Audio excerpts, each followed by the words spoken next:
दानोळीतील अपहरण खून प्रकरणाने संताप, ग्रामस्थांचा मूकमोर्चा, जलद कारवाईची मागणी। सोमवारी रात्री व्यावसायिक भरतेश टोपगोंडा याचे अपहरण करून निर्घृण खून करण्यात आल्याच्या घटनेने दानोळी परिसरात तीव्र संतापाची लाट उसळली आहे।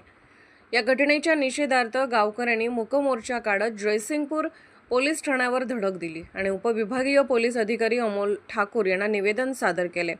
यावेळी आमदार राजेंद्र पाटील यड्रावकर उपस्थित होते। मूकमोर्चा छत्रपती शिवाजी महाराज चौकातून काढण्यात येऊन गावातील प्रमुख मार्गावरून शांततेत पार पडला। त्यानंतर पोलीस ठाण्यात जाऊन ग्रामस्थांनी आपल्या मागण्या मांडल्या। यावेळी बालब्रह्मचारी तात्या भैया यांनी तीव्र शब्दात संताप व्यक्त करत खंडणीसाठी एका सामान्य व्यक्तीला अमानुष पद्धतीने छळ करून ठार मारण्यात आले आहे।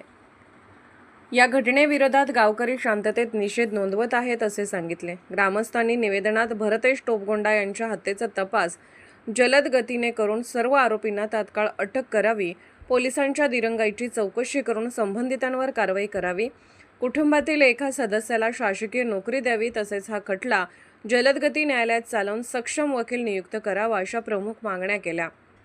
याशिवाय गावात दहशत निर्माण करणाऱ्या नशेखोर प्रवृत्तीविरुद्ध कठोर कारवाई करून त्यांना हद्दपार करण्याची मागणीही करण्यात आली।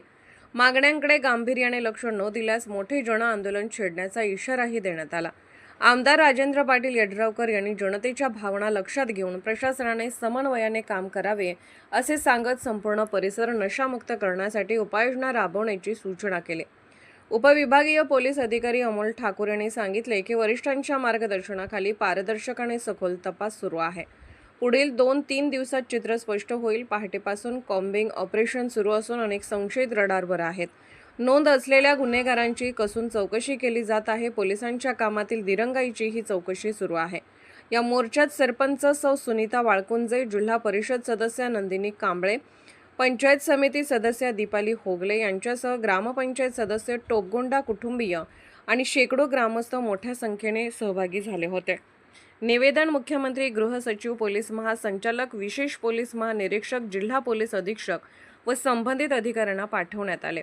Bureau report, SR news 24 Danoli.